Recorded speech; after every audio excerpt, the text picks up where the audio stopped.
Greetings, everyone, and welcome to our first quarterly business review of 2021.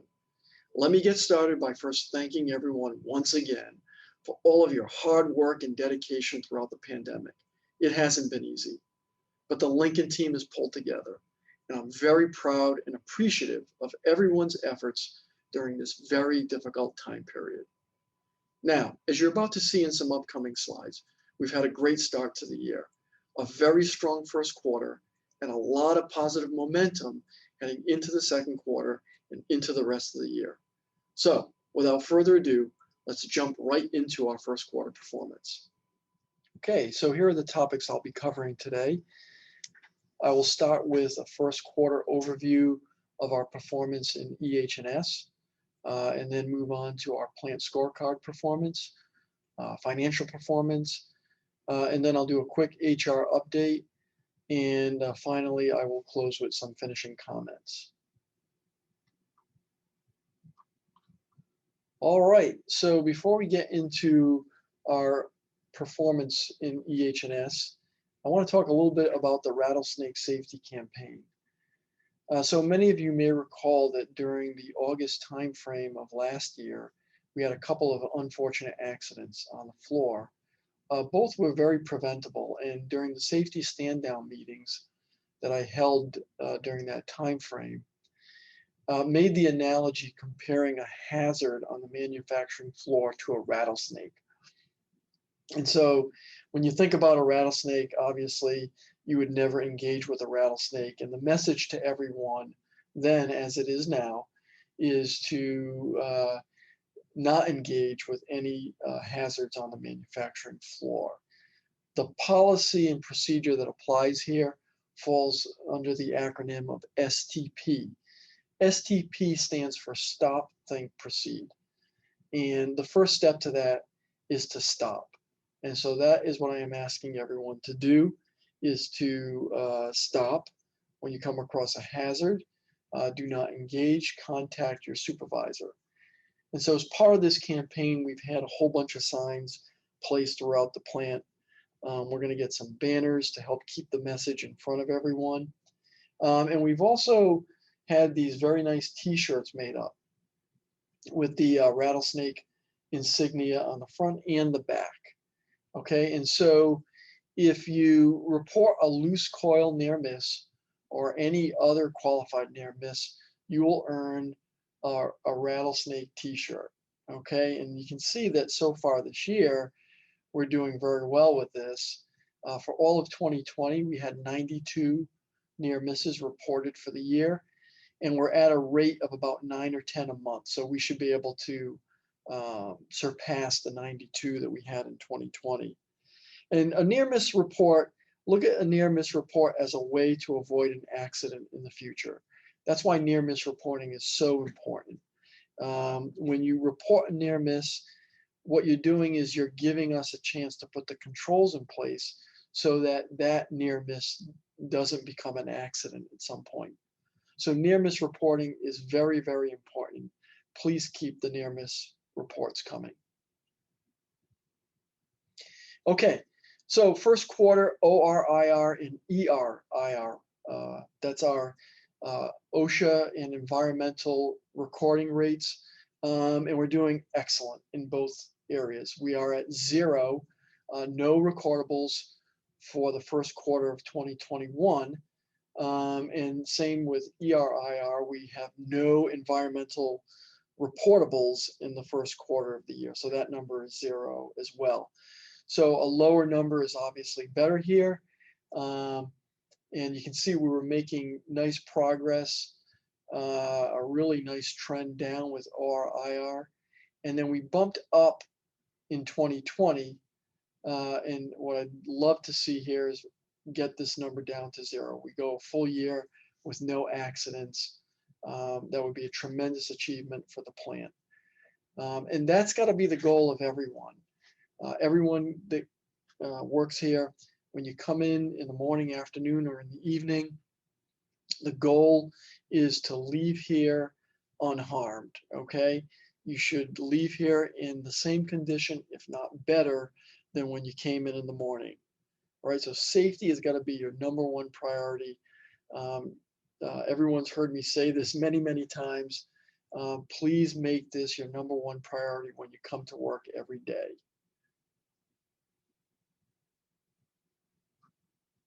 All right, plant scorecard performance.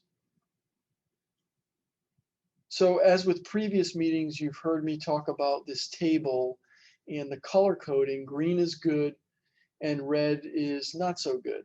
So you can see for the most part, for all of our metrics that we track in the areas of EH&S, customer satisfaction, quality, and internal business processes, we are showing mostly green for the year.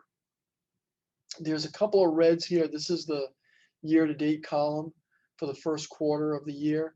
COPQ, we're a bit higher than our target of 7.0%. We're at 9.3%, and so we need to bring that down. In March, we did come down green below target, so that's good. And that's a nice trend down. As you can see, January 14.9, then down to 7.5, and March was at 5. So a nice trend downward and good performance there. COPQ stands for cost of poor quality. Okay, and you're going to hear me talk about that in a couple of other slides as well. And then for customer satisfaction, our late list average dollars is 190,000.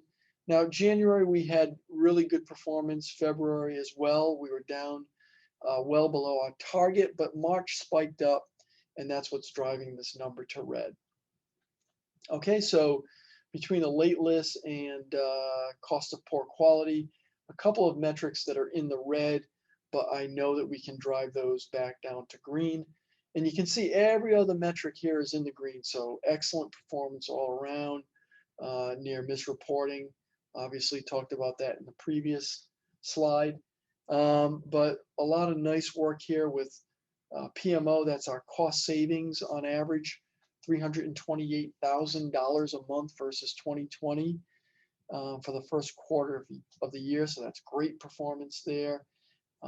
Plant efficiency at 146%. So outstanding performance there as well. And similar in other metrics you can see here. So overall, the plant scorecard is looking very good. Let's just continue that performance and get COPQ and our late list down. And here's a little bit more detail on COPQ.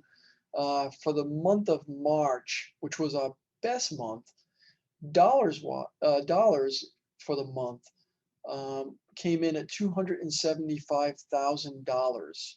Okay, and if you look at that number, that's primarily internal scrap. So 75% of that $275,000 is internal scrap generated in the month of March. Quality credits accounts for about 25% of that number. So you can see that most of this cost is due to scrap. So there's a lot of opportunity and a lot of good cost reduction projects which are currently underway to address this. And you can see, as I described earlier, that this number has started to come down, okay, and it's trending in the right direction. So March being the best month that we've had so far in year to date. And then on the quality credit side, for the month of March, 73% of those credits were due to the Violet program and date back as far as 2019. So there is always a timing issue with respect to credits. And so the credits don't always reflect the performance in a given month. And you can see that was the case in March.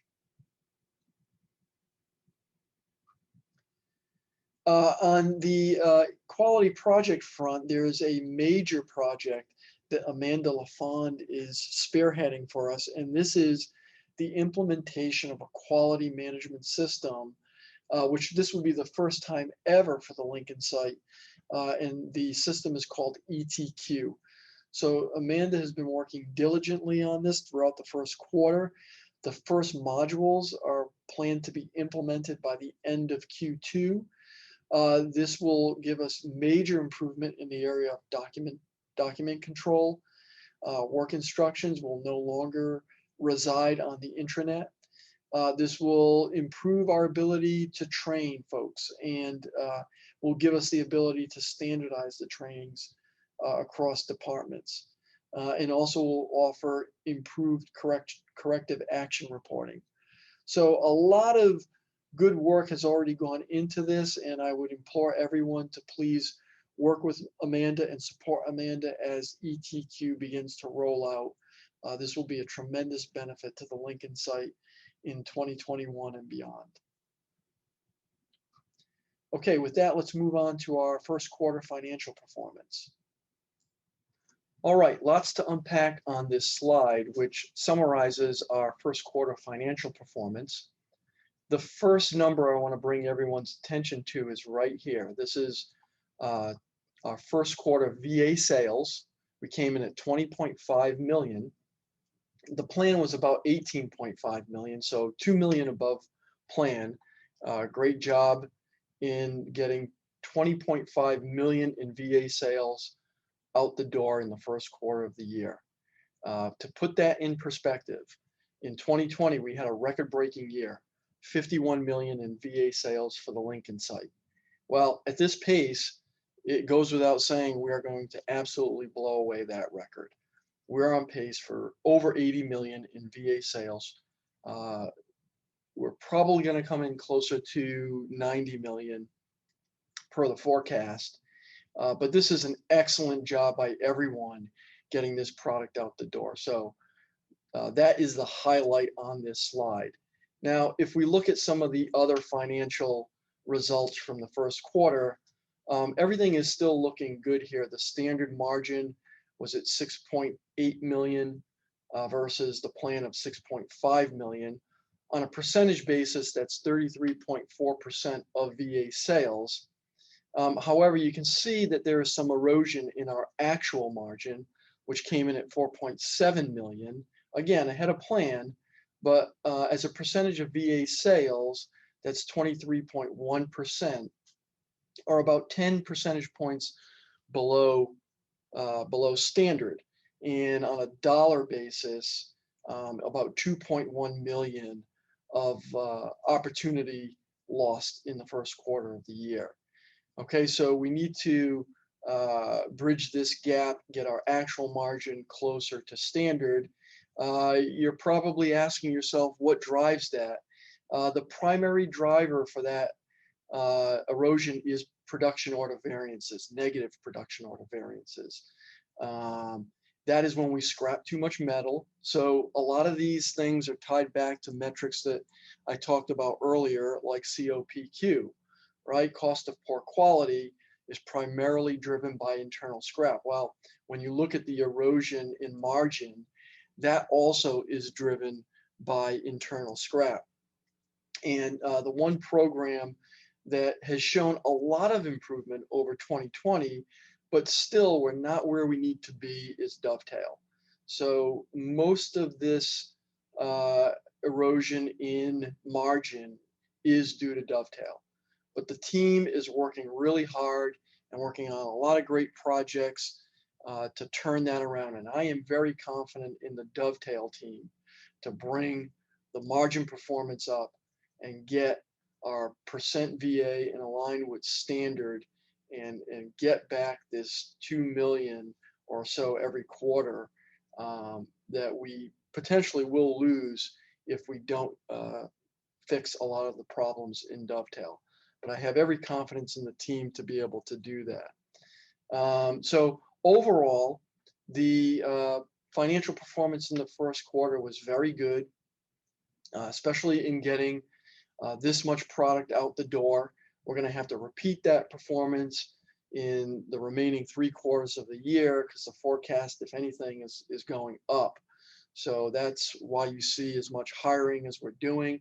We need to staff up to be able to support the volume that is coming our way. And these are good problems to have. Much rather have a busy plant than one where we're struggling to fill the top line. And right now, that's not the case here.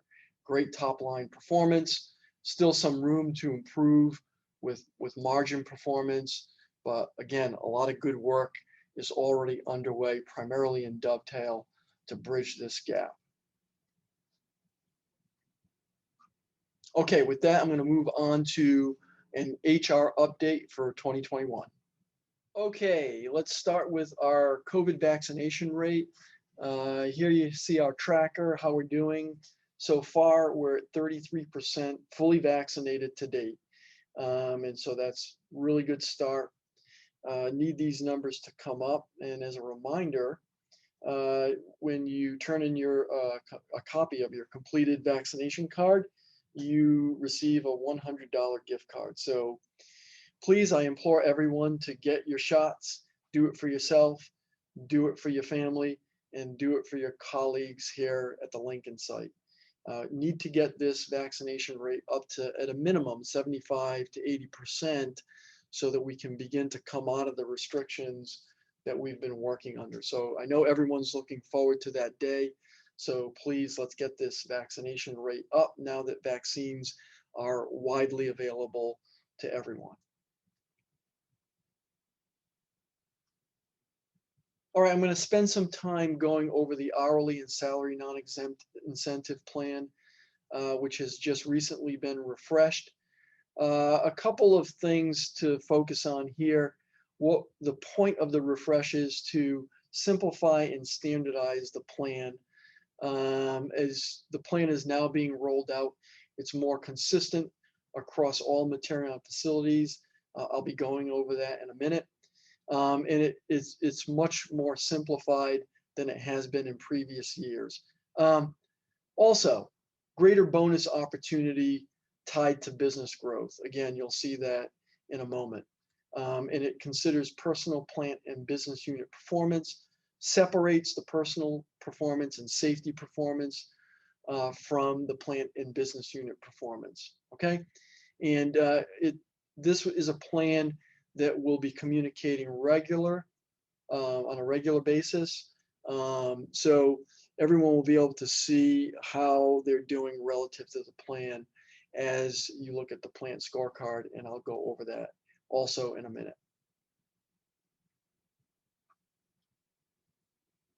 Okay, so here are the components to the plan. Again, plant performance multiplied by the business unit performance. And the business unit for us is PAC, Performance Alloys and Composites. The multiplier has to do with how PAC is doing with respect to earnings before interest and tax, EBIT. So I'll go over that in a little bit.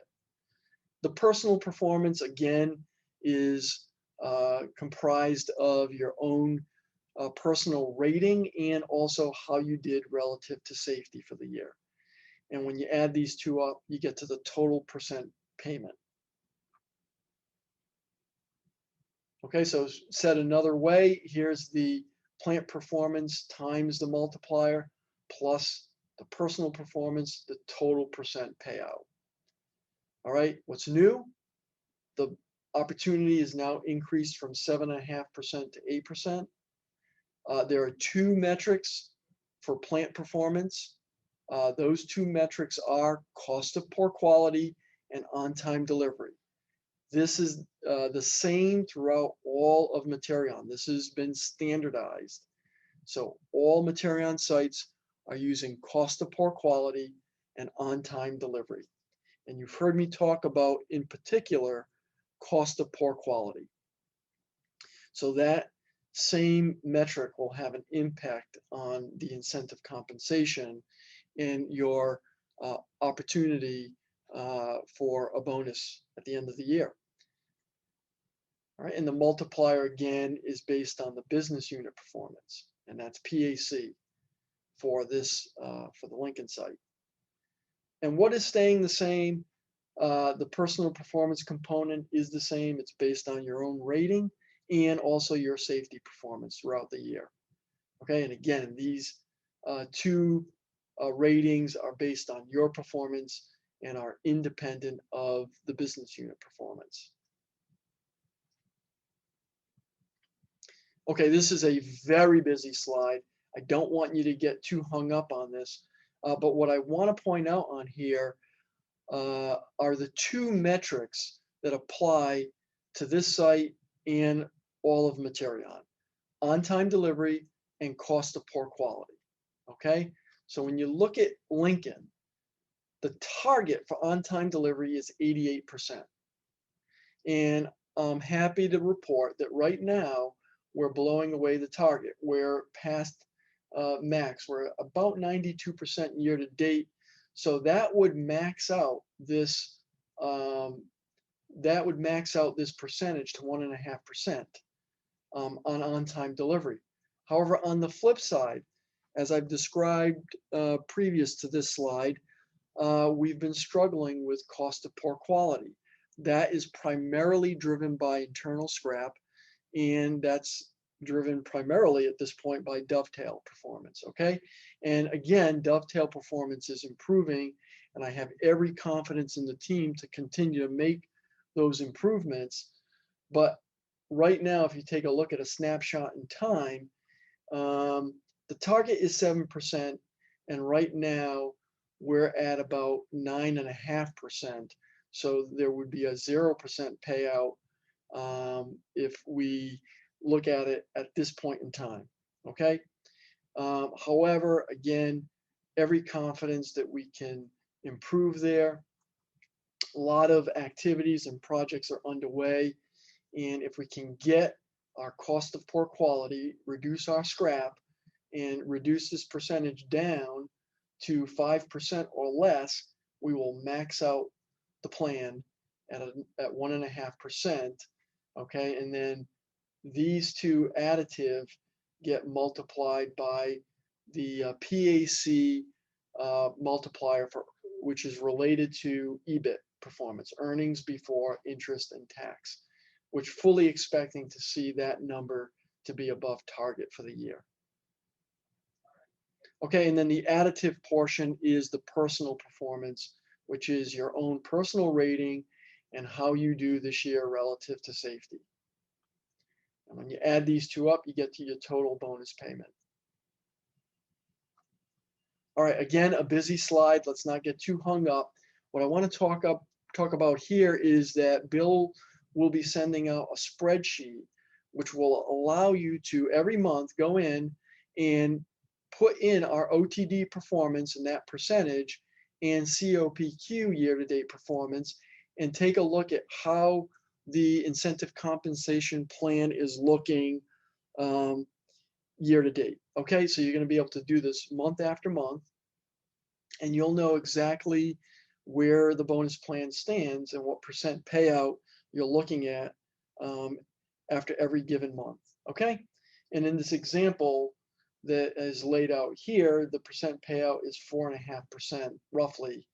But again, this will be dependent on how the plant is doing relative to COPQ and on-time delivery.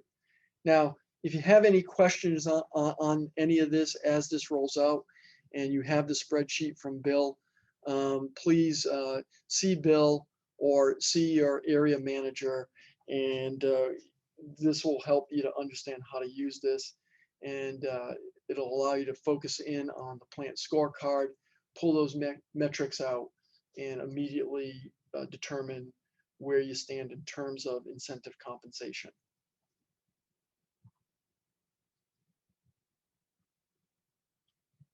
Okay, now I mentioned this a little bit earlier. The performance ratings will be done in Workday.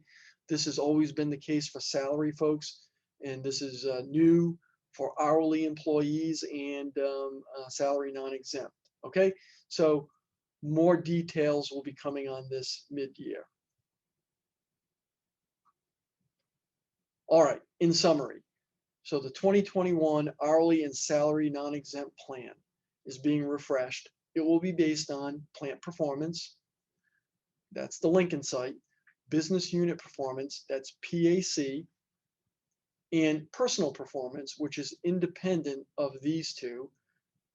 And that will be, for personal performance, your own personal rating and your safety performance. The maximum opportunity is now 8%, was previously 7.5%, and the scorecard will be communicated out monthly, and every month you'll be able to see exactly where you stand relative to incentive compensation.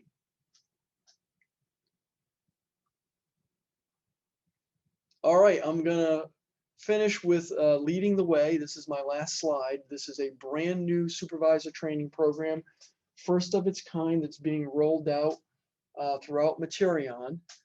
And there are 100 Massoyan employees enrolled in this, and 9 are from the Lincoln site.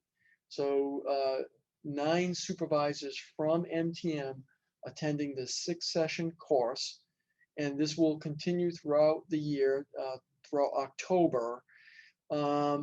This is an excellent training program for our future frontline leaders.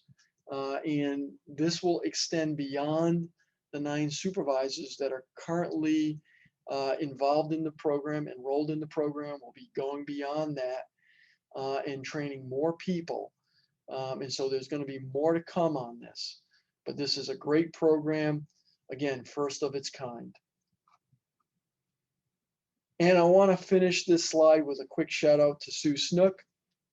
Sue is our first participant in the training program, so a big round of applause for Sue.